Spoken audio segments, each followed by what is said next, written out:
विनाशाय श्रीकृष्णाय वयं नुमः। श्रीकृष्णाय वयं नमः। सच्चिदानन्दरूपाय सच्चिदानन्दरूपाय विश्वोत्पत्त्यादिहेतवे विश्वोत्पत्त्यादिहेतवे तापत्रय विनाशाय तापत्रय विनाशाय श्रीकृष्णाय वयं नुमः। श्रीकृष्णाय वयं नमः। मंगलाचरण का हम भाव सुने उसके पहले गोविंद की आराध्या गौ माँ को हम लोग नमन कर लें, क्योंकि गौ माता की पवित्र भूमि है। सुरभि नाम गौ माता के नाम में सर्वश्रेष्ठ नाम माना जाता है। कामधेनु, सुरभि और श्रीमती शब्द से गौ माँ को कहा जाता है। श्री से संपन्न कौन है? गौ माँ है। इसलिए सुरभि का चतुर्थी विभक्ति में हम प्रणाम करते हैं तो सुरभ्यई कहते हैं, और श्रीमती शब्द का जब हम प्रणाम करते हैं तो संस्कृत में श्रीमतीभ्यः कहते हैं। तो हम लोग सभी मिलकर श्री सुरभ्यई नमः, श्रीमतीभ्यः नमः। आइए हम लोग गौ माँ को एक साथ प्रणाम करें, क्योंकि इस समय जो यज्ञ जननी है, जिनमें मातृत्व शक्ति पूर्ण रूप से है, पूरे जीवन भर है, ऐसी गौ माँ के ऊपर संपूर्ण राष्ट्र में बहुत बड़ी विपत्ति आई हुई है। ऐसा रोग है जिस रोग से ग्रसित होकर के काल कवलित हो रही हैं। तो हम सर्वसमर्थ गौ माँ को और भगवान के चरणों में आइए प्रणाम करते हैं कि वो सब निरोग रहे। श्री सुरभ्यै नमः, श्री सुरभ्यै नमः, श्री सुरभ्यै नमः। श्री सुरभ्यै नमः, श्री सुरभ्यै नमः, श्री सुरभ्यै नमः, श्री सुरभ्यै नमः। श्री सुरभ्यै नमः, श्री सुरभ्यै नमः, श्री सुरभ्यै नमः, श्री सुरभ्यै नमः। श्री सुरभ्यै नमः। श्रीमतीभ्यो नमः, श्रीमतीभ्यो नमः, श्रीमतेभ्यो नमः। श्रीमतेभ्यो नमः। श्रीमतीभ्यो नमः, श्रीमतीभ्यो नमः, श्रीमतेभ्यो नमः। श्रीमतेभ्यो नमः। श्रीमतीभ्यो नमः, श्रीमतीभ्यो नमः, श्रीमतेभ्यो नमः। श्रीमतेभ्यो नमः। श्री सुरभ्यै नमः, श्री सुरभ्यै नमः, श्री सुरभ्यो नमः। श्री सुरभ्यै नमः। श्री सुरभ्यै नमः, श्री सुरभ्यै नमः, श्री सुरभ्यै नमः। श्री सुरभ्यै नमः। श्री सुरभ्यै नमः, श्रीमतीभ्यै नमः, श्री सुरभ्यै नमः। श्रीमतेभ्यो नमः। श्री सुरभ्यै नमः, श्रीमतीभ्यै नमः, श्री सुरभ्यै नमः। श्रीमतेभ्यो नमः। श्री सुरभ्यै नमः, श्रीमतीभ्यै नमः, श्री सुरभ्यै नमः। श्रीमतेभ्यो नमः। श्री सुरभ्यै नमः, श्रीमतीभ्यै नमः, श्री सुरभ्यै नमः। श्रीमतेभ्यो नमः। बोलिए सच्चिदानंद भगवान की जय। श्री भागवत भगवान की जय। श्री राघवेंद्र सरकार की जय। श्री हनुमान जी महाराज की जय। श्री गौ माता की जय। श्री व्यास भगवान की जय। श्री सुखदेव जी महाराज की जय। श्री श्री भाष्यकार रामानुजाचार्य स्वामी जी महाराज की जय। जय जय श्री राधे श्री स्वामी जी महाराज की जय।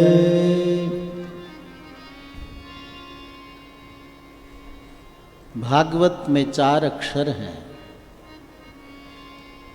और 4 ही पुरुषार्थ होते हैं। मानव जीवन लेकर हमें इन 4 की उपलब्धि होती है, धर्म अर्थ काम मोक्ष। चारों पुरुषार्थों को देने के लिए श्रीमद् भागवत सबसे श्रेष्ठ है। भागवत का अर्थ है भगवता प्रोक्तम इदम भागवतम। स्वयं परमात्मा ने अपने मुखारविंद से जिसका गान किया हो उसको भागवत कहते हैं। अथवा भागवतेन श्री सुकेन इदम प्रोक्तम भागवतम, जिसको परम भागवत श्री सुखदेव जी महाराज ने अपने मुखारविंद से गान किया हो उसको भागवत कहते हैं। सबसे पहले भगवान नारायण ने ब्रह्मा जी को श्रीमद् भागवत की कथा सुनाई है 4 श्लोकों में। इसलिए भगवान स्वयं जिसका उपदेश जीव के कल्याण के लिए किया हो उसका नाम भागवत है। तीसरा अर्थ है भगवतः इदं भागवतम, जिसमें भगवान के दिव्य चरित्र सुनने को मिले उसको भागवत कहते हैं। चौथा अर्थ है भागवता नाम इदम भागवतम, जिसमें भक्तों का चरित्र हो उसको भागवत कहते हैं। निगम कल्प तरोर गलितम फलम, हम आप संपूर्ण वेद पढ़ नहीं सकते, समझ नहीं सकते,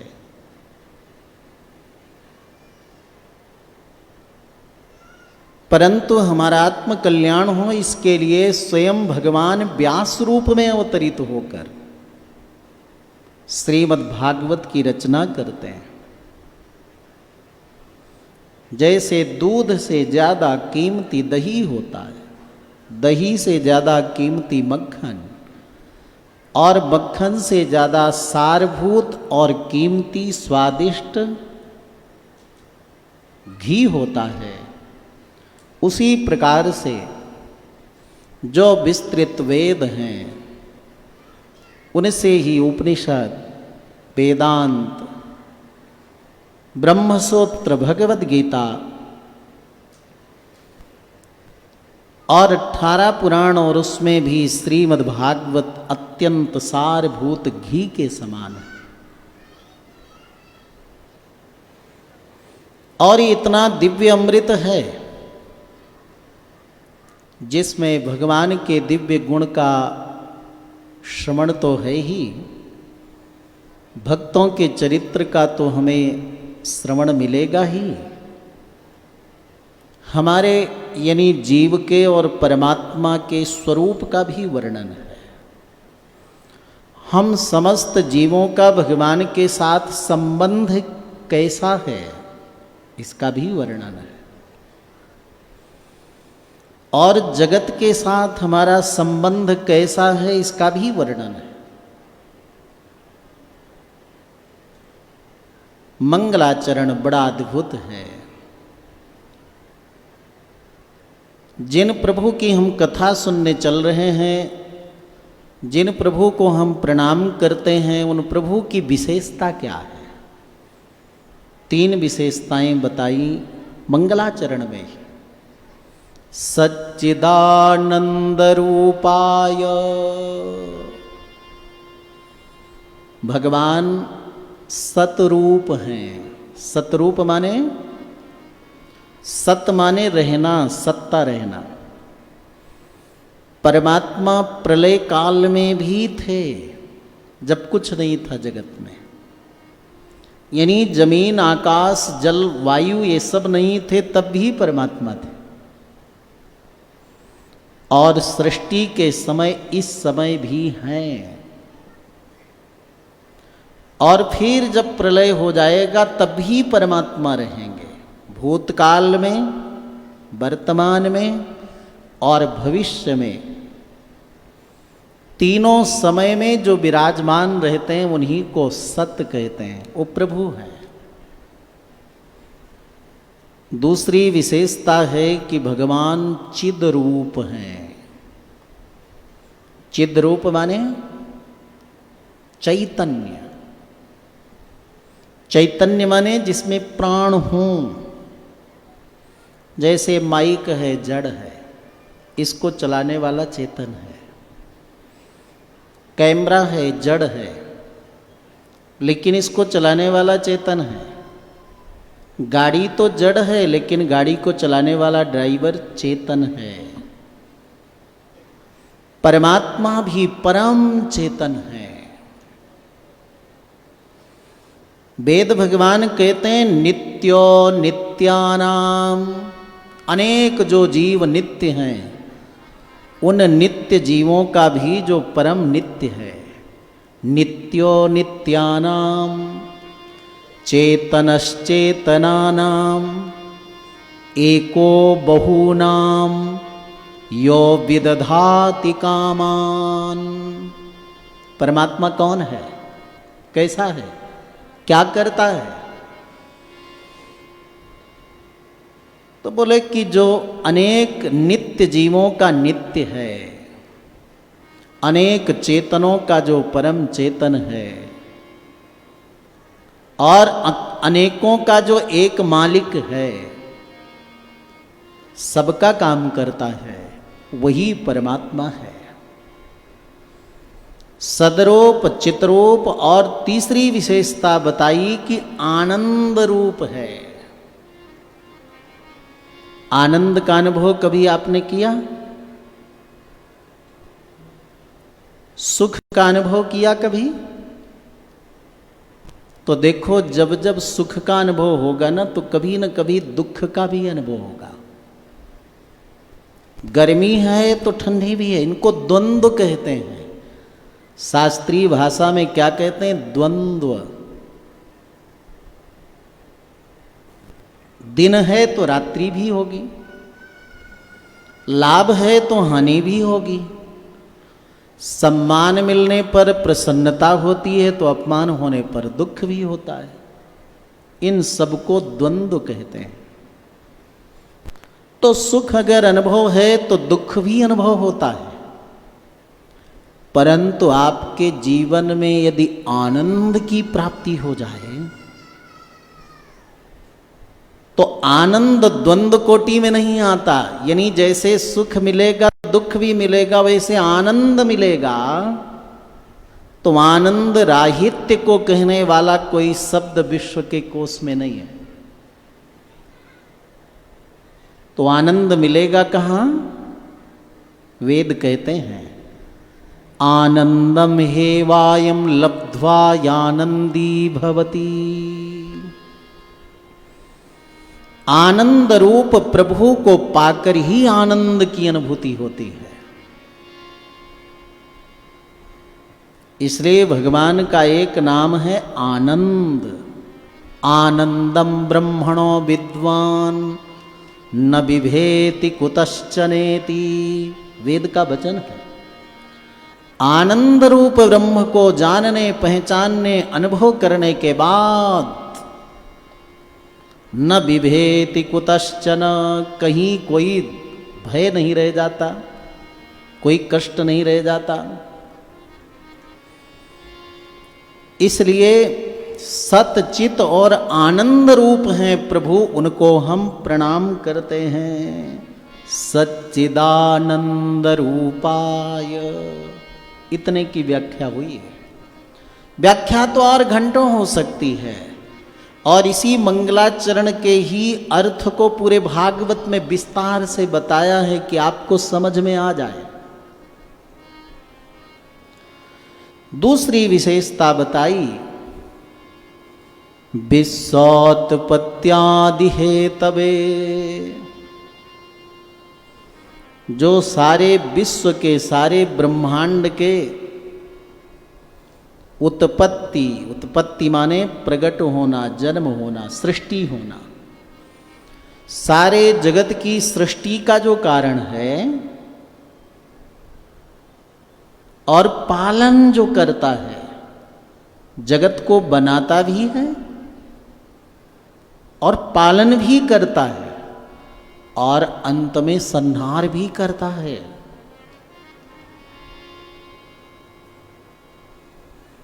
आप कहोगे कैसे परमात्मा बनाता है? बोले देखो, एक कुम्हार जानते हो ना, कुम्हार तो मिट्टी लाता है, पानी मिलाता है, फिर वो चक्र होता है घुमाने वाला, उसमें मिट्टी रखता है, तब दीप बनाता है सुंदर।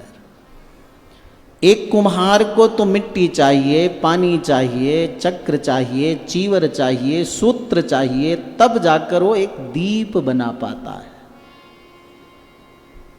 परंतु परमात्मा को जगत के सृजन में कोई वस्तु की अपेक्षा नहीं रहती, क्योंकि उस समय कोई वस्तु है ही नहीं।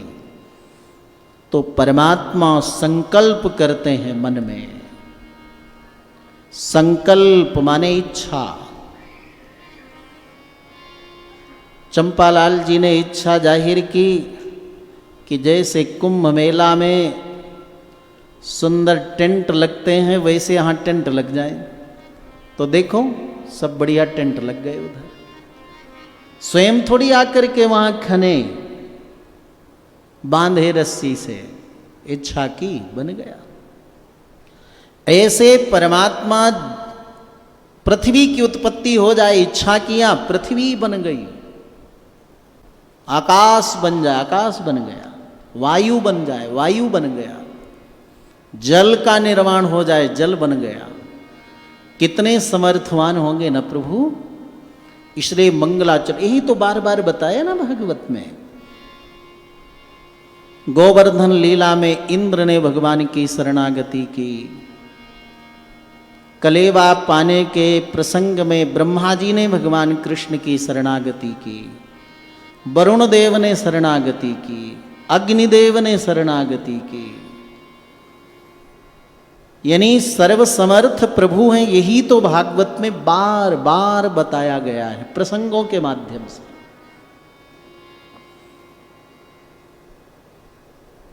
विश्वोत्पत्त्यादि हेतवे, जो सारी जगत का सृजन करता है, पालन करता है और संहार करता है, उन परम पिता परमात्मा को हम बारंबार प्रणाम करते हैं। बात आई समझ में?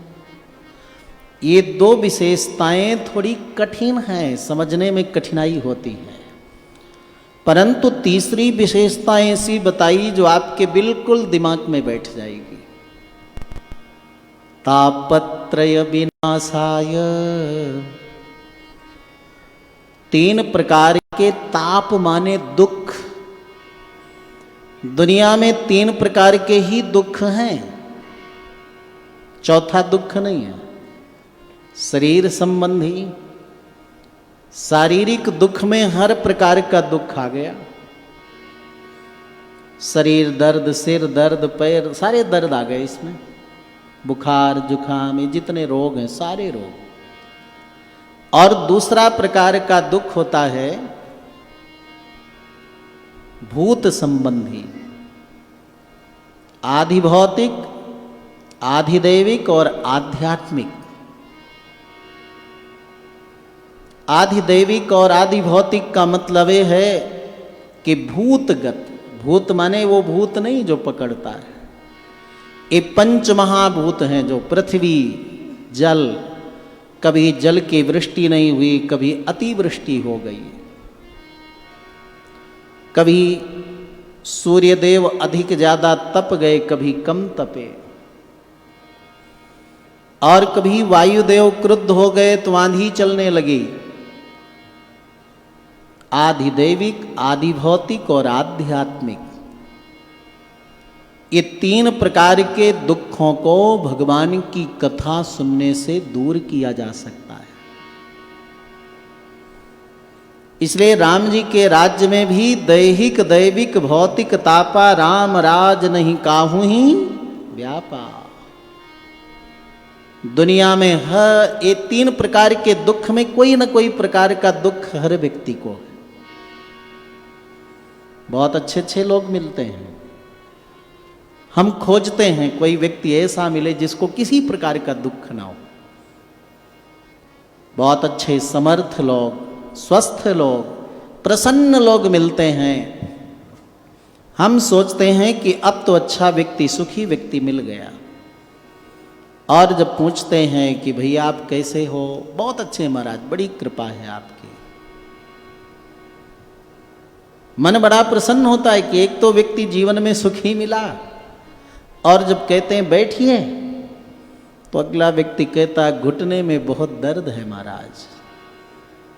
अभी तो कह रहे थे बिल्कुल प्रसन्न है, अब कहाँ से दुख आ गया। कोई व्यक्ति बैठ तो गया और अगर उससे कहा जाए कि थोड़ी चाय लेंगे या शरबत लेंगे, महाराज शुगर है इसलिए चीनी नहीं ले सकते। कोई व्यक्ति शरीर से स्वस्थ है, बैठा, कैसे हो, बोले बिल्कुल ठीक है लेकिन नींद नहीं आती। कोई व्यक्ति कहता है नींद तो आती है, सब ठीक है, लेकिन महाराज बेटा हमारी बात नहीं मानता।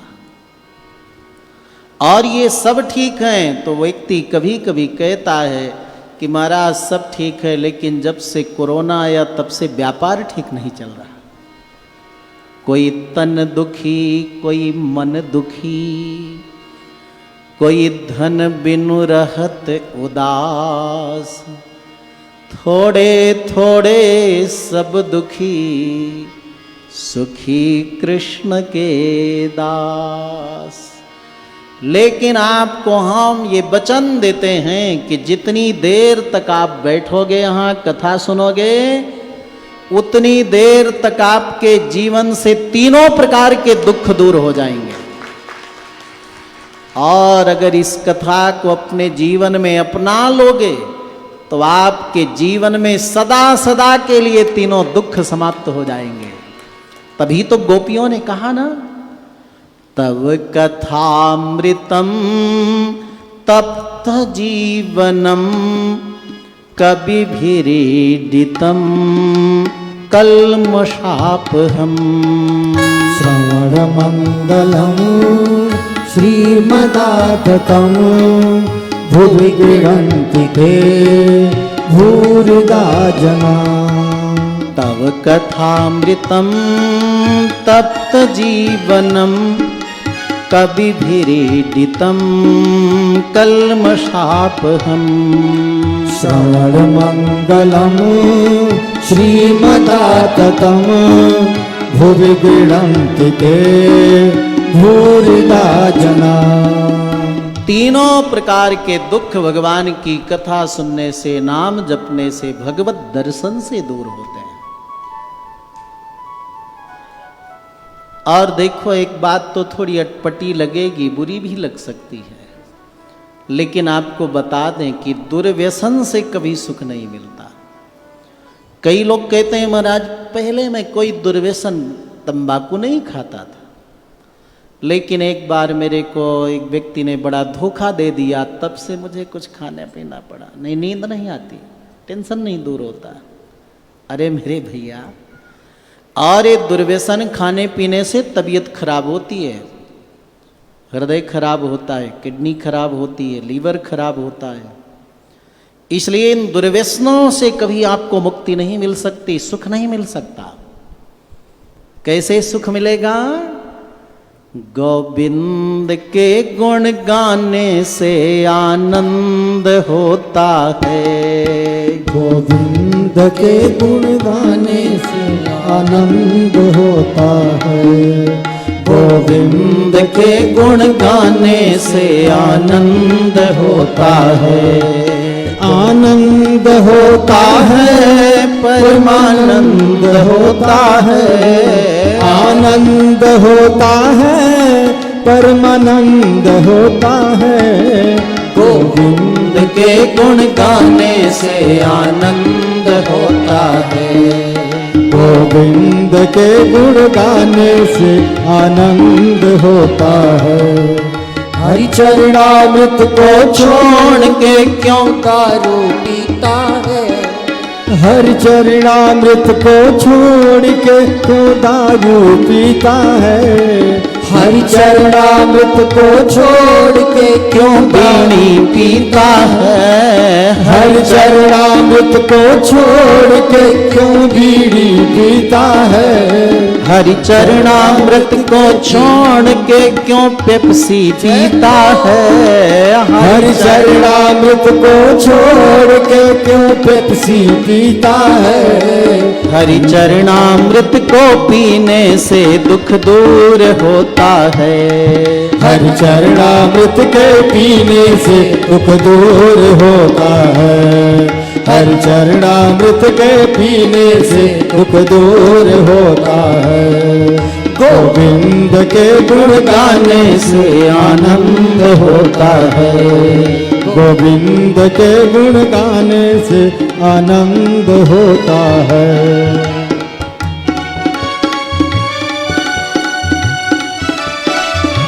इसलिए प्रेम से रोज बैठकर गोविंद जय जय गोपाल जय जय। गोविंद जय जय गोपाल जय जय। गोविंद जय जय गोपाल जय जय। गोविंद जय जय गोपाल जय जय। गोविंद जय जय गोपाल जय जय। गोविंद जय जय गोपाल जय जय। गोविंद जय जय गोपाल जय जय। गोविंद जय जय गोपाल जय जय। राधा रमण हरि गोविंद जय जय। राधा रमण हरि गोविंद जय जय। गोविंद के गुण गाने से आनंद होता है।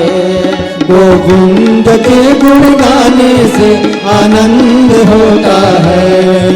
आनंद होता है। हरि बोल होता है। आनंद होता है, परमानंद होता है। गोविंद के गुण गाने से आनंद होता है। गोविंद के गुण गाने से आनंद होता है। हरि नामृत को छोड़ के क्यों गुटखा खाता है। हरि चरणामृत को छोड़कर क्या गुटखा खाता है। हरि चरणामृत को पीने से दुख दूर होता है। हरि चरणामृत को पीने से दुख दूर होता है। बोलिए भागवत भगवान की जय। इसलिए वेदव्यास जी महाराज ने मंगलाचरण में कहा तापत्रय विनाशाय। तीनों प्रकार के दुख दूर करने के लिए भगवान की पावन कथा सुनो, नाम जप करो, भगवान के दर्शन करो और अपने जीवन को आनंदमय बनाओ। हम उस भारत देश में जन्म प्राप्त किए हैं जहाँ जन्म लेने के लिए देवता भी भगवान से प्रार्थना करते हैं। ऐसी पवित्र भावन भारत भूमि है जहाँ पर 8 भू वैकुंठ हैं, जहाँ 7 मोक्षपुरियाँ हैं, जहाँ पर 4 धाम हैं और जहाँ पर अष्टभू वैकुंठ है। मॉनिटर थोड़ा। और जहाँ अष्टभू वैकुंठ है और उन अष्टभू वैकुंठों में भगवान अनेक रूप में विराजमान हैं। 4 उत्तर भारत में और 4 दक्षिण भारत में। उत्तर भारत में बद्रीनाथ भगवान विराजमान हैं नारायण रूप में, और मुक्तिनाथ में भगवान शालिग्राम रूप में विराजमान है। और ये राजस्थान की पवित्र भूमि पुष्कर राज में भगवान जल रूप में विराजमान है, और नैमिषारण्य में भगवान अरण्य रूप में वन के रूप में विराजमान है, अरण्य रूप में।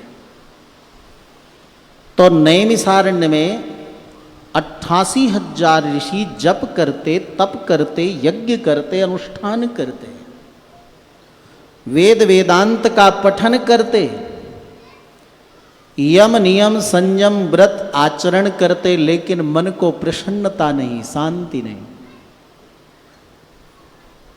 88,000 ऋषियों ने सूत जी महाराज के चरणों में प्रार्थना करते हैं। अनेक साधकों के जीवन में जो आज भी ये प्रश्न उठते हैं, उन प्रश्नों का समाधान इसमें किया है। सभी ऋषियों ने मिलकर के सूत जी के चरणों में वंदन कर, प्रार्थना कर, जिज्ञासा करते हैं, प्रश्न करते हैं। अज्ञानध्वांत विध्वंस कोटि सूर्य समप्रभा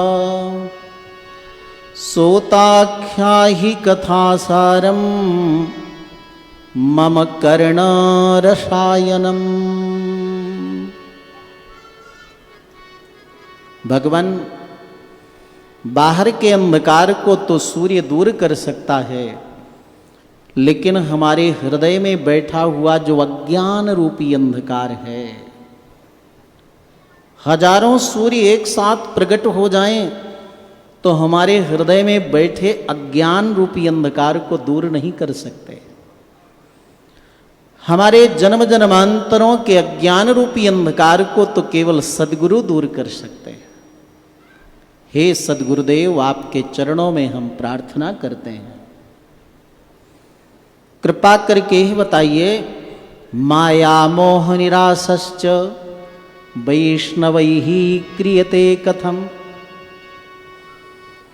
वैष्णव जन माया मोह से बचकर कैसे भगवान की आराधना करते हैं, ये हमें बताइए।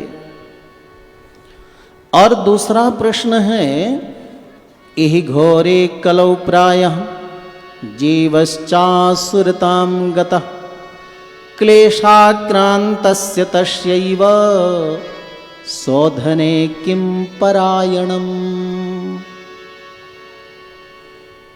मनुष्य अपने कर्मों के कारण अनेक प्रकार का दुख भोगता है। अनेक दुखों से बचने का उपाय क्या है, ये बताइए। ये सबके प्रश्न हैं, अलग अलग आने की जरूरत नहीं कि महाराज हाथ देख लीजिए, कुंडली देख लीजिए, ये कष्ट है, वो इकट्ठा बता दे रहे हैं। हाथ क्या, पूरे शरीर को देखने पर पता चलता है। क्लेश से बचने का उपाय क्या है, कृपा करके बताइए। और तीसरा प्रश्न कितना सुंदर है, श्रेयसाम यद्भवेत् श्रेयः पावनानां च पावनम। समस्त श्रेष्ठ कर्मों में सबसे बड़ा सत्कर्म क्या है, वो कृपा करके बताइए। और चौथा प्रश्न और सुंदर है, कृष्ण प्राप्तिकरम सस्वत साधनम तद्बदाधुना। भगवान के दर्शन निश्चित रूप से कैसे हों, वो कृपा करके हमें बताइए। क्योंकि चिंतामणि रत्न किसी के पास है तो दुनिया के सारे सुख व्यक्ति को एक जगह बैठे बैठे मिल जाएंगे। और कल्प वृक्ष आपके पास है तो कल्प वृक्ष के नीचे बैठकर स्वर्ग के सारे सुख पा सकते हो।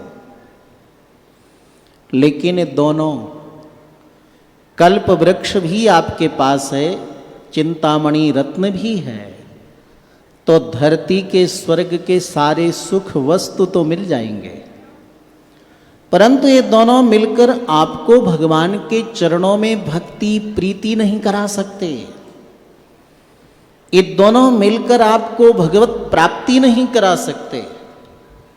भगवत चरणों में प्रेम कैसे हो, भगवत प्राप्ति कैसे हो, वो कृपा करके हमें बताइए, क्योंकि ये केवल सद्गुरु ही दे सकते हैं।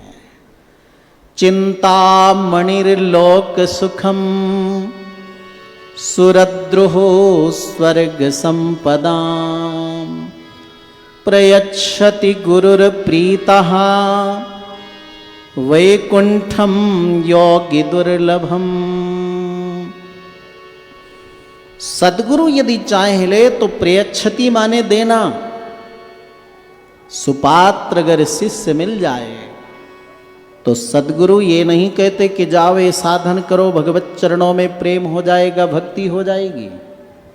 क्या कहते हैं सद्गुरु? प्रयच्छति माने देना, जाओ प्रभु चरणों में मन लग जाएगा, जाओ भगवत प्राप्ति हो जाएगी।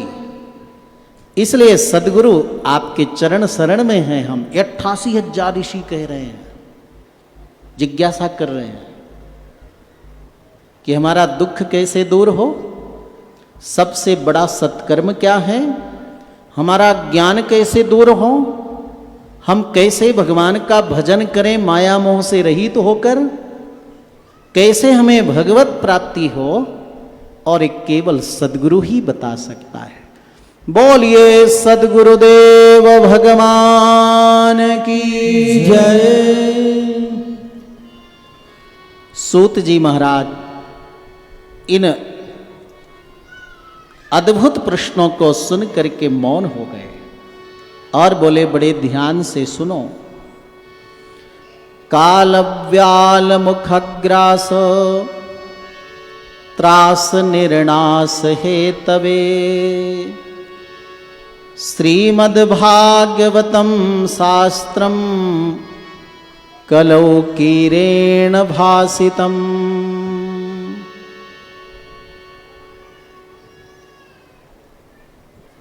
दुनिया का हर एक प्राणी काल के मुख में बैठा है। जैसे पके हुए आम को एक ही डर रहता है कि कब हवा चले, कब नीचे गिर जाए। जैसे मुख में रखा हुआ बढ़िया ताजे और दूध का बना हुआ रसमलाई हो, बड़ा मुलायम, अगर मुख में रखा है तो एक ही डर है कि अगला व्यक्ति कब गटके और कब निगल जाए। वैसे काल के मुख में सब बैठे हुए, काल रूपी अजगर के मुख में बैठे हुए लोगों को काल से बचने के लिए, मतलब पुनः हमारा जन्म ना हो, मृत्यु ना हो, इससे बचने का एक ही उपाय है, श्रीमद्भागवतम शास्त्रम कलौकीरेण भासितम। श्रीमद्भागवत कथा का श्रवण करें, मनन करें, ध्यान करें, जीवन में उतारें, तो व्यक्ति काल रूपी अजगर से बच सकता है। तो बोले, लोगों का मन भागवत में स्थिर क्यों नहीं होता? कई लोग कहते हैं ना, हमने तो 20 बार भागवत सुन ली, अबे पुराण सुनेंगे, ये करेंगे, वो करेंगे। क्यों ऐसा करते हैं? बोले, जन्मांतरे भवेत पुण्यम तदा भागवतम लभेत। कई कई जन्मों के पाप नष्ट होते हैं, पुण्य फल मिलता है, तभी व्यक्ति का मन भागवत में स्थिर होता है। 20 बार नहीं, हम 50 बार सुनेंगे। इसलिए सुखदेव जी महाराज ने भागवत में कहा है, निगम कल्प तरोर गलितम फलम सुख मुखाद मृत द्रव संयुतम पिबत भागवतम रसमालयम मुहुरहो रसिका भुवि भावुका। सुखदेव जी महाराज के शब्द है। हे दुनिया के साधकों, मुहु मुहु बार बार भागवत सुनो। कब तक? बोले रसम आलयम। आलयम माने जब तक भगवत प्राप्ति न हो जाए या जब तक हमारा शरीर रहे तब तक बार बार भागवत सुननी चाहिए। कितनी दुर्लभ है कथा है। आप कहोगे कि हमारे लिए तो बड़ी सुलभ हो गई। तो बोले जैसे राम जी का दर्शन बड़ा दुर्लभ है, परंतु राम दुआरे तुम रखवारे हो तनाज्ञा बिनु पैसारे। हनुमान जी द्वार में बैठे रहते हैं, दर्शन दुर्लभ है, लेकिन उनकी कृपा हो जाए तो राम जी का दर्शन सुलभ हो जाता है। वैसे भागवत कथा तो दुर्लभ है, लेकिन रानड़ परिवार हनुमान जी की तरह ऐसी भक्ति की कि आपके गांव में आपको घर बैठे गंगा मिल गई हो। घर बैठे गंगा सुलभ हो गई। संतों की कृपा हुई, इसीलिए भागवत कथा सबके लिए सुलभ हुई है। देखो ना, जब सुखदेव जी महाराज परीक्षित को कथा सुनाने के लिए बैठे ना गंगा के तट पर, तो देवराज इंद्र देवताओं को लेकर अमृत कलश लेकर उपस्थित हुए। सुखदेव जी महाराज से बड़ी विनम्र प्रार्थना की, भगवान 7 दिन कथा हम देवताओं को सुना दीजिए, ये अमृत परीक्षित को पिला दीजिए। सर्प काटेगा तो भी मृत्यु नहीं होगी। सुखदेव जी महाराज ने कहा हम तो नैष्ठिक ब्रह्मचारी हैं, संत हैं, महात्मा हैं, ऋषि हैं, हमें लौकिक सांसारिक इतना ज्ञान नहीं है, लेकिन इतना ज्ञान तो है कि ये पत्थर है, मिट्टी है, दूध है, पानी है। क्व काचः क्व मणिर्महान। फिर भी हम तुम्हें कथा सुनाते, परंतु देवताओं तुम कथा सुनने के अधिकारी नहीं हो। कथा सुनने का अधिकारी तो ही है जिसके अंदर प्रभु चरणों में भक्ति हो, प्रीति हो, और तुम्हारे अंदर भगवत चरणों में प्रेम नहीं है, कथा में प्रेम नहीं है। तुम तो अदला बदली व्यवसाय करने आए हो कि हमारा अमृत तुम ले लो, 7 दिन हमें कथा सुना दो। इसलिए तुम कथा सुनने के सुपात्र नहीं हो। अभक्तांस्तांश्च विज्ञाय ना ददौ सा कथामृतम। सुखदेव जी महाराज ने देवताओं को कथा नहीं सुनाई, बल्कि परम भक्त परीक्षित को कथा सुनाई, जिसके पास कुछ नहीं था। 7वें दिन मृत्यु होने वाली थी, गंगा के तट पर बैठा था, लेकिन प्रभु चरणों में अनुराग था, सुपात्र था, इसलिए सुखदेव जी ने कथा सुनाई। और जब 7वें दिन कथा सुनकर परीक्षित मुक्त होकर वैकुंठ पधारे, तो देवलोक में बड़ी चर्चा हो गई। सभी देवताओं ने ब्रह्मा जी से कहा परीक्षित ने भागवत कथा सुनकर भगवत प्राप्ति कर ली। ब्रह्मा जी ने कहा ना ना ना, ऐसा हो ही नहीं सकता। सभी देवों ने बार बार कहा, तो ब्रह्मा जी ने कहा चलो परीक्षा ले लेते हैं। एक तराजू लगाया, इलेक्ट्रॉनिक वाला नहीं, 2 पलरे वाला। एक तरफ कोई दुनिया में संपन्न व्यक्ति, संपन्न माने धन ऐश्वर्य वैभव से संपन्न, और फिर आस्तिक धर्मात्मा हो, और फिर स्वस्थ हो।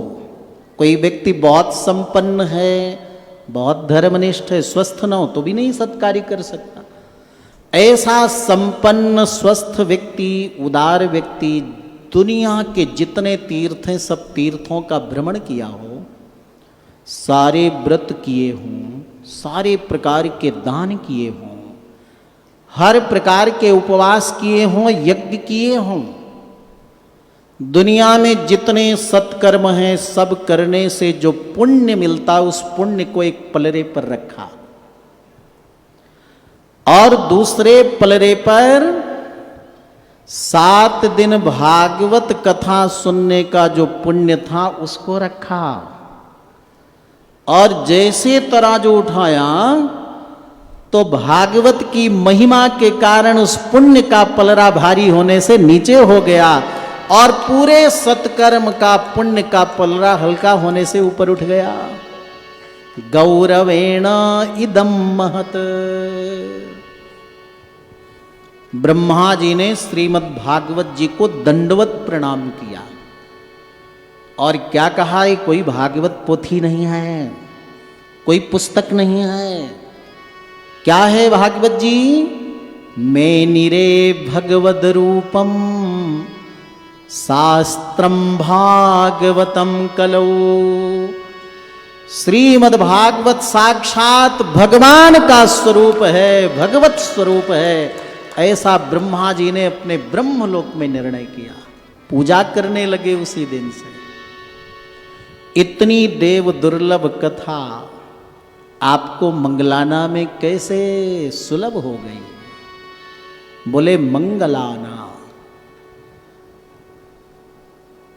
गौ मां की सेवा करके और सबके प्रति मंगल भावना हो, ऐसा भाव रखने वाले गांव का नाम ही तो मंगलाना। मंगलाना माने मंगलम मंगलम मंगलम मंगलम मंगलम मंगलम मंगलम मंगलम मंगलम मंगलम मंगलम मंगलम मंगलम मंगलम मंगलम मंगलम।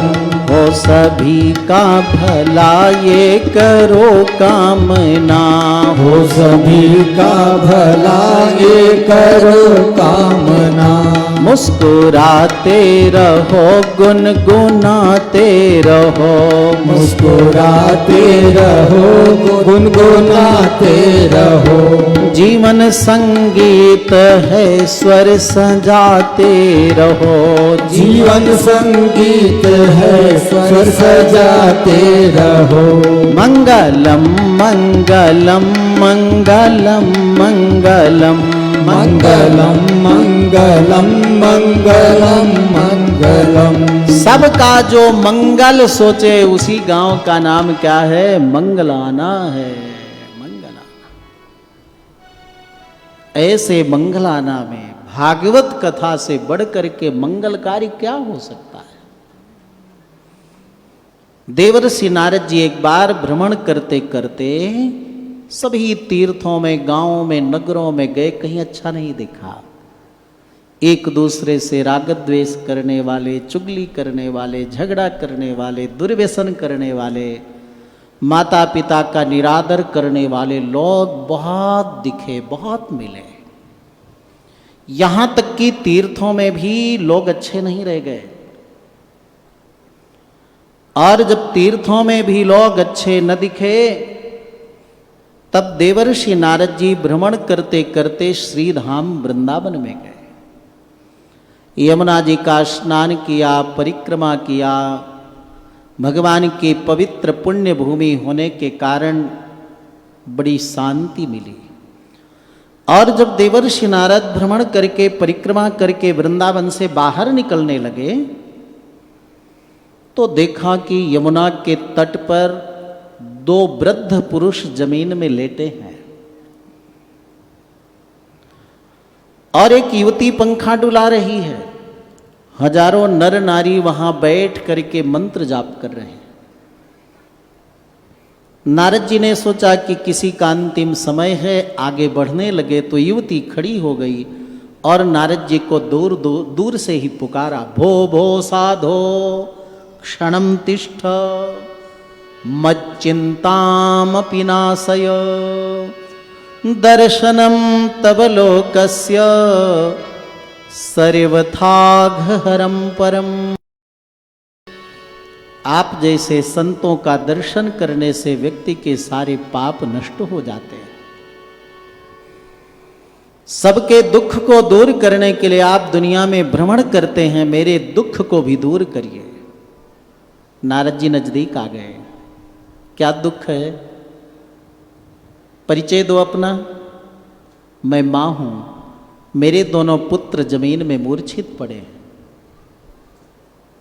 नारद जी ने कहा, तुम युवती हो, 25 वर्ष की अवस्था दिख रही, और 90 वर्ष की अवस्था जो वृद्ध पुरुष जमीन में पड़े हैं, उल्टी श्वास चल रही, कब प्राण निकल जाएं, आपके पुत्र कैसे हो सकते हैं? तब उस युवती ने अपना सही परिचय दिया। उत्पन्ना द्रविड़ेशाहम वृद्धिम कर्णाटके गता, क्वचिन क्वचिन महाराष्ट्रे गुर्जरे जीर्णताम गता। मेरा भक्ति नाम है। मैं द्रविड़ देश में जन्म ली, कर्नाटक में वृद्धि हुई, कहीं कहीं महाराष्ट्र में भी वृद्धि हुई, लेकिन गुर्जर प्रांत में आकर, गुजरात में आकर मैं जीर्ण शीर्ण हो गई।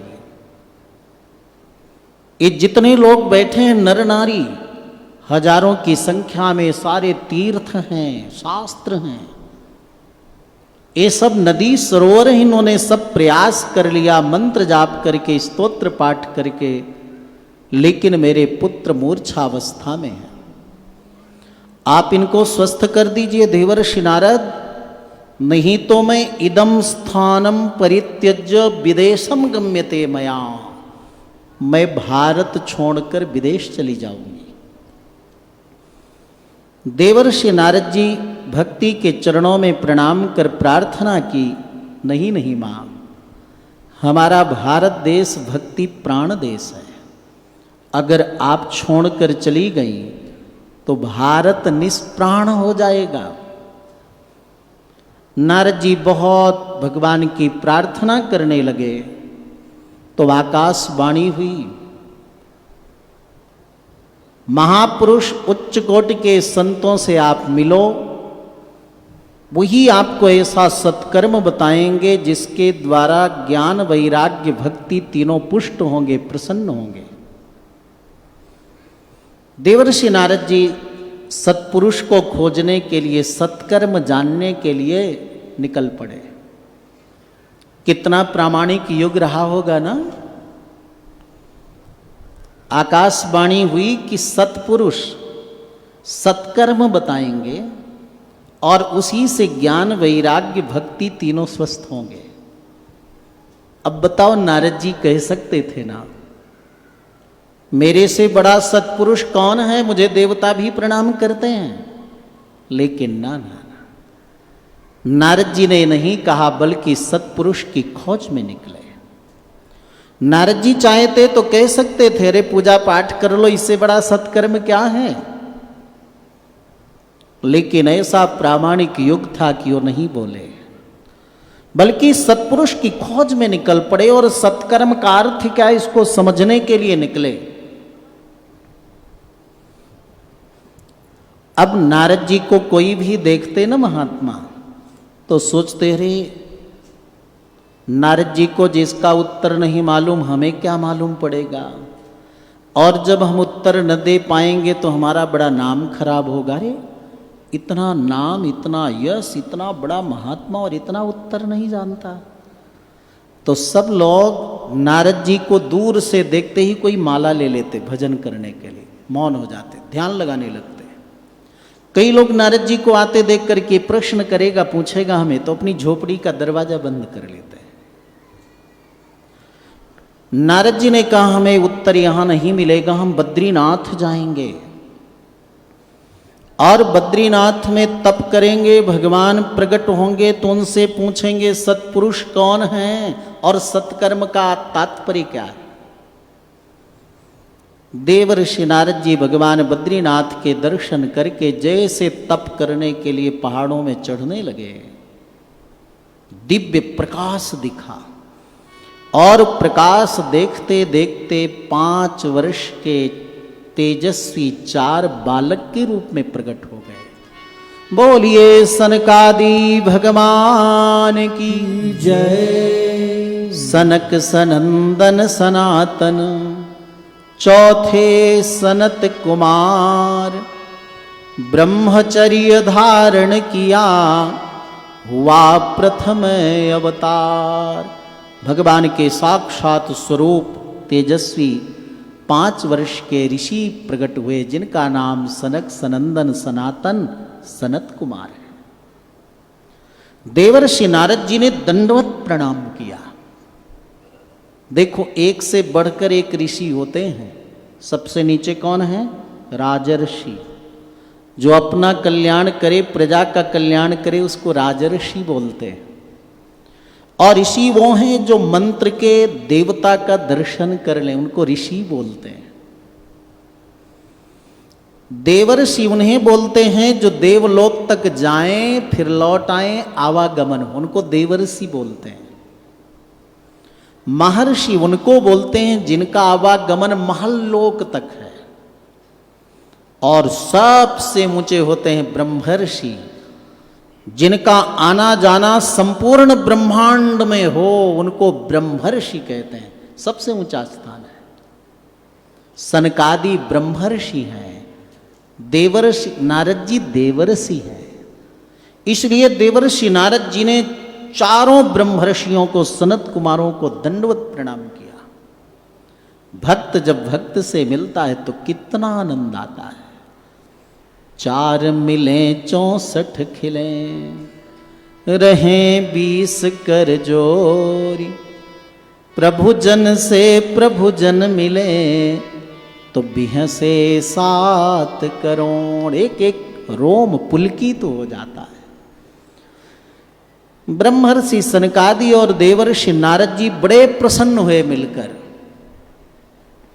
नारद जी ने पूछा, भगवान आपकी आयु तो 1 करोड़ वर्ष बीत चुकी,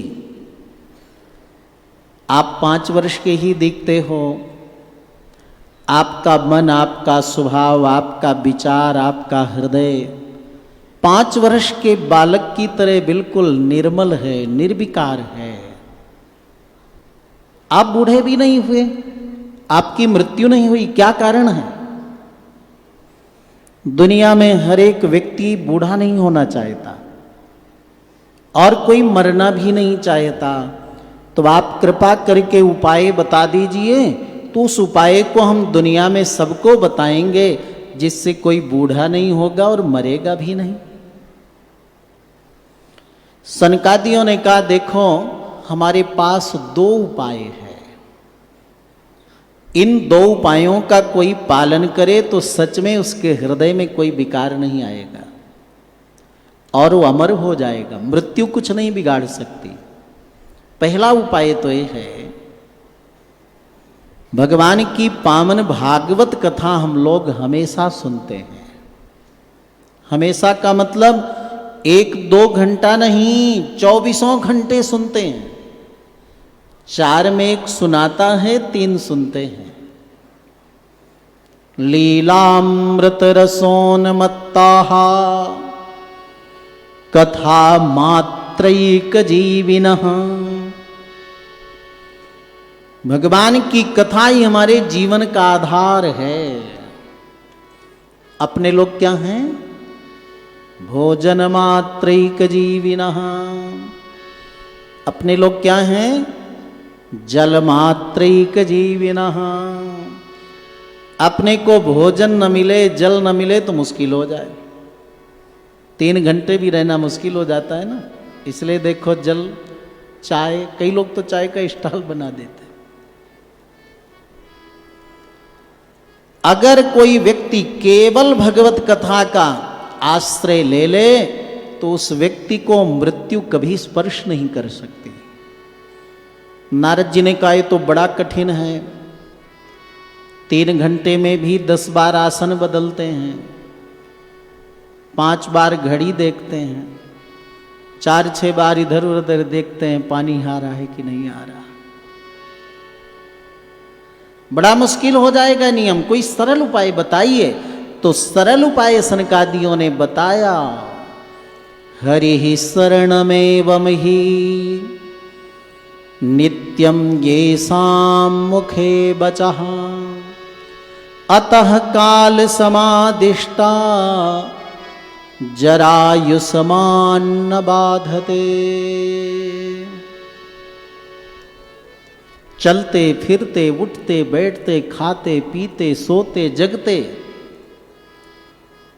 हरि शरणम ऐसा कोई जप करे तो वो निश्चित प्रभु की प्राप्ति कर लेगा, जन्म मृत्यु से बच जाएगा।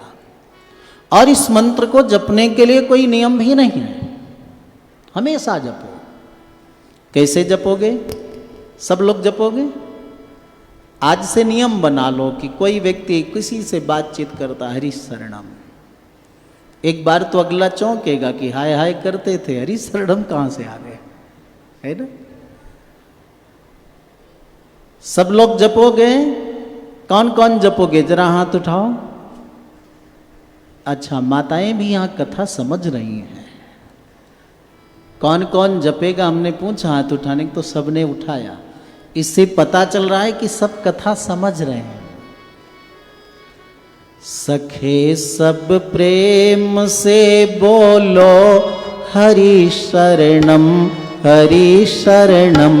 सखे सब प्रेम से बोलो हरि शरणम, हरि शरणम। सखे सब प्रेम से बोलो हरि शरणम, हरि शरणम। हरि शरणम, हरि शरणम। गाइए सभी लोग बोलिए। हरि शरणम, हरि शरणम, हरि शरणम, हरि शरणम, हरि शरणम। सखे सब प्रेम से बोलो हरि शरणम, हरि शरणम। सखे सब प्रेम बोलो हरि शरणम, हरि शरणम। सभी भक्तों ने गाया है हरि शरणम, हरि शरणम। सभी भक्तों ने गाया है हरि शरणम, हरि शरणम। हरि शरणम, हरि शरणम, हरि शरणम, हरि शरणम। हरि शरणम, हरि शरणम, हरि शरणम, हरि शरणम। हरि शरणम, हरि शरणम, हरि शरणम, हरि शरणम। सभी ऋषियों ने गाया है हरि शरणम, हरि शरणम। सभी ऋषियों ने गाया है हरि शरणम, हरि शरणम। सभी संतों ने गाया है हरि शरणम, हरि शरणम। हरि शरणम, हरि शरणम, हरि शरणम, हरि शरणम। हरि शरणम, हरि शरणम, हरि शरणम, हरि शरणम। गया जो भी हरि की शरण मिला उसको हरि शरणम। गया जो भी हरि की शरण मिला उसको हरि शरणम, हरि शरणम। हरि बोल। हरि शरणम, हरि शरणम, हरि शरणम, हरि शरणम, हरि शरणम, हरि शरणम, हरि शरणम।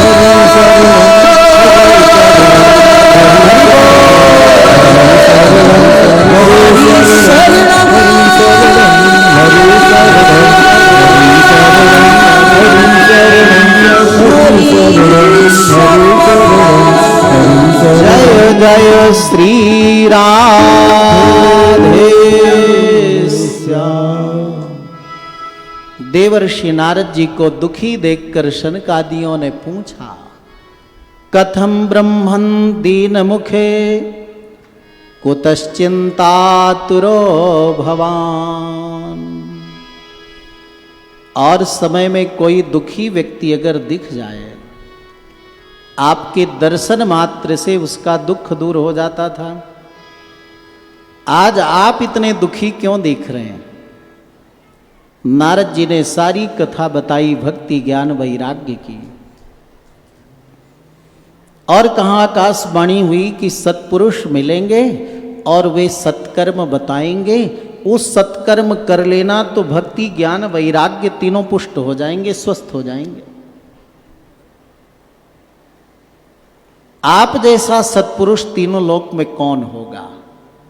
आप कृपा करके बताएं कि सत्कर्म क्या है। सनकादियों ने बताया, वैकुंठ साधकः पंथा सतगोप्यो हि वर्तते तस्योपदेष्टा पुरुषः प्रायः भाग्येन लभ्यते। सत्पुरुष भक्ति ज्ञान वैराग्य को पुष्ट करने वाला मार्ग और यहाँ तक कि भगवत प्राप्ति का मार्ग पहले से बनाए हैं, लेकिन वे सत्पुरुष अपने पुण्य से ही अपने को जीवन में प्राप्त होते हैं।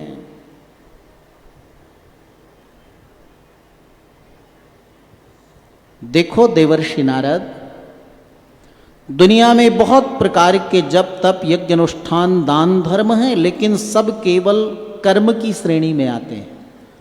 द्रव्य यज्ञास्तपो यज्ञा योग यज्ञास्तथा परे स्वाध्याय ज्ञान यज्ञश्च ते तो कर्म विसूचकाः।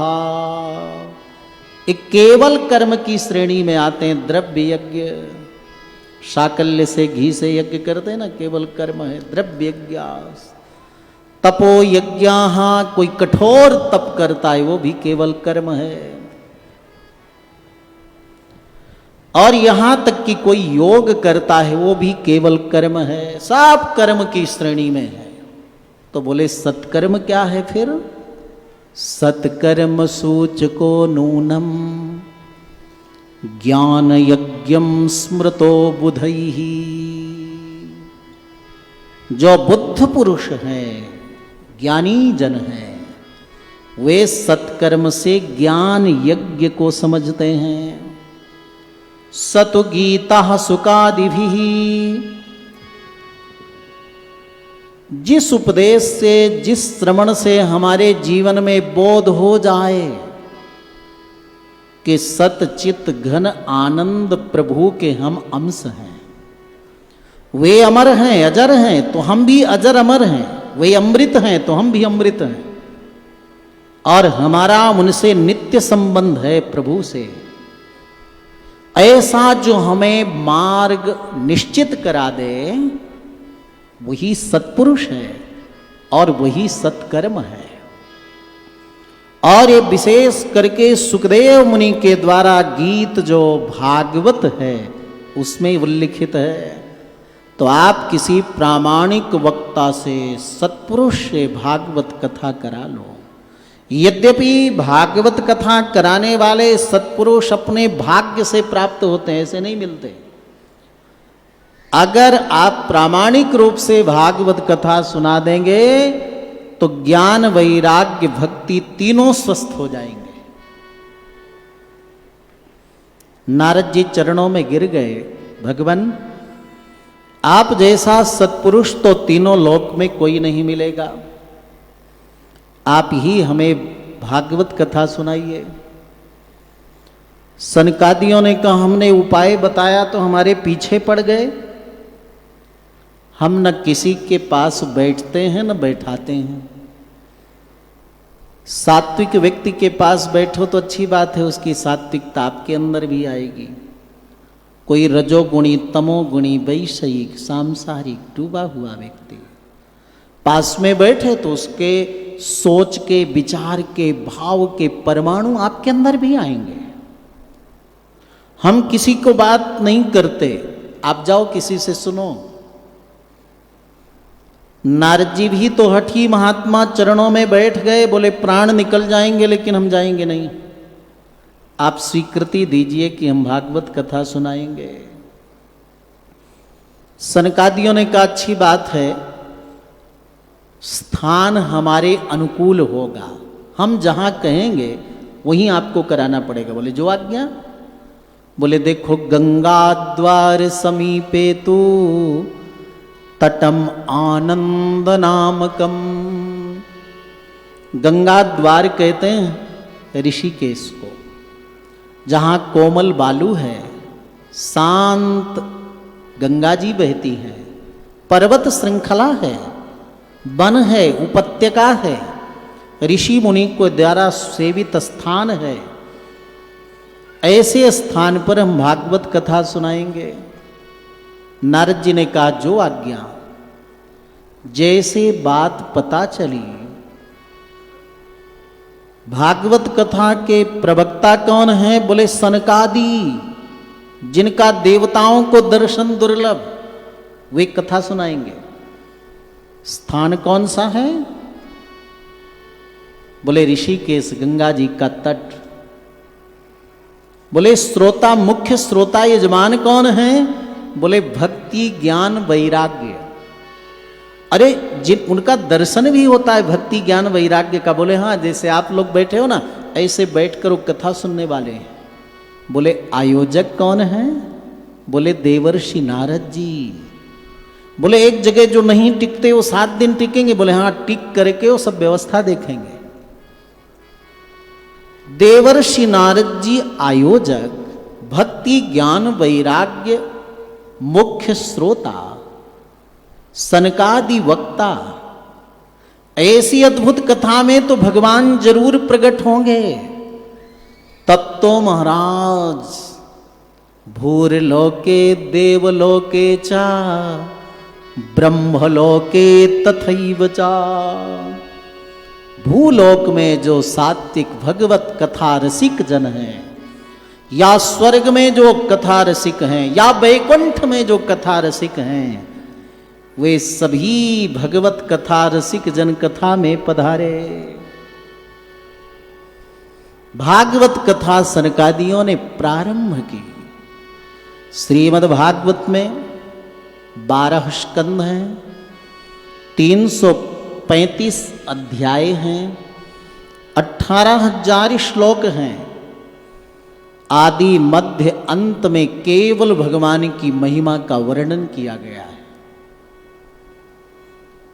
भागवत कथा जैसे प्रथम दिन विश्राम ली तो ज्ञान वैराग्य की पलकें बंद थीं, खुल गई, आंखें खुल गई। और दूसरे दिन की कथा विश्राम ली तो ज्ञान वैराग्य उठकर बैठ गए। और तीसरे दिन की कथा में तो बहुत विलक्षण रूप प्रकट हुआ। क्या हुआ? भक्ति ही सुतौ तौ तरुणो गृहीत्वा प्रेमैक रूपा सहसा विरासीत्।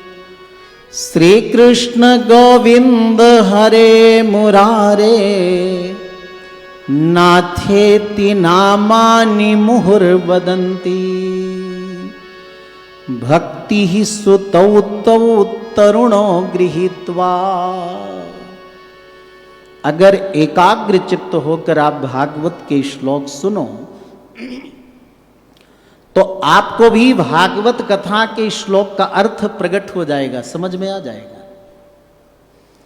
भक्ति के पुत्र ज्ञान वैराग्य दोनों तरुण अवस्था को लेकर प्रकट हो गए। मानव जीवन में सबसे सुंदर अवस्था होती है तरुण अवस्था। बाल्यावस्था, परमहंस अवस्था, कोई चिंता नहीं, माँ खिलावे पिलावे सिलावे सुलावे, कोई चिंता नहीं। और उससे थोड़ा बड़ा होता है तो थोड़ा ज्ञान बढ़ता है, माता है पिता है। और बड़ा होता है तो माता पिता घर के और मित्रजन, पढ़ाई लिखाई। और जब थोड़ा बड़ा होता है तो उसको किशोरावस्था कहते हैं, ज्ञान कम रहता है। लेकिन जब उससे अवस्था बढ़ती है उसको तरुण अवस्था बोलते हैं। ज्ञान होने लगता है परंतु मन में हृदय में विकार नहीं रहता। और तरुण अवस्था के बाद आती युवावस्था, सारा दुनिया का प्रपंच आता है दिमाग में। इसलिए तरुण अवस्था युवावस्था के पहले और किशोरावस्था के बाद की अवस्था है। सबसे सुंदर स्वस्थ अवस्था लेकर के ज्ञान वैराग्य प्रकट हो गए। और प्रकट ही नहीं हुए बल्कि नृत्य करते हुए गान करने लगे। क्या? श्री कृष्ण गोविंद हरे मुरारे, हे नाथ नारायण वासुदेव। श्री कृष्ण गोविंद, गाइए सभी लोग गाइए। हे नाथ नारायण वासुदेव, श्री कृष्ण गोविंद हरे मुरारे, हे नाथ नारायण वासुदेव, हे नाथ नारायण वासुदेव, हे नाथ नारायण वासुदेव, हे नाथ नारायण वासुदेव, हे नाथ नारायण वासुदेव। श्री कृष्ण गोविंद हरे मुरारे, हो हे नाथ नारायण वासुदेव, श्री कृष्ण गोविंद हरे मुरारे, हे नाथ नारायण वासुदेव। राधे कृष्णा राधे कृष्णा राधे कृष्णा राधे कृष्णा गाइए। राधे कृष्ण राधे कृष्ण राधे कृष्ण, राधे कृष्णा राधे कृष्णा राधे कृष्णा राधे कृष्णा राधे कृष्ण राधे कृष्ण, राधे कृष्ण राधे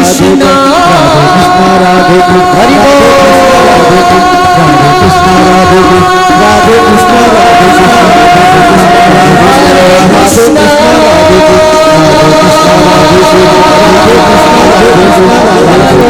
राधे कृष्ण राधे कृष्ण, राधे कृष्ण राधे राधे कृष्णा राधे कृष्ण राधे कृष्ण, राधे कृष्ण श्री कृष्ण गोविंद हरे मुरारे, हे नाथ नारायण वासुदेव।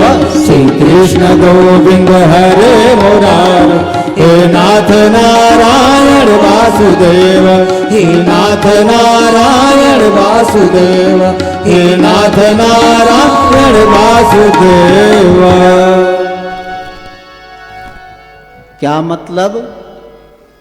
मतलब ये है कि हम सबके जीवन में भी ऐसा ही ज्ञान वैराग्य प्रफुल्लित होना चाहिए। सबके जीवन में ज्ञान वैराग्य भक्ति सोए हुए हैं। भागवत कथा की महिमा ऐसी कि पहले दिन इस पावन कथा को सुन करके हम सबके चित्त में, हृदय में, मन में ज्ञान वैराग्य के नेत्र खुल जाए, माने थोड़ा तो ज्ञान वैराग्य भक्ति आ ही जाए।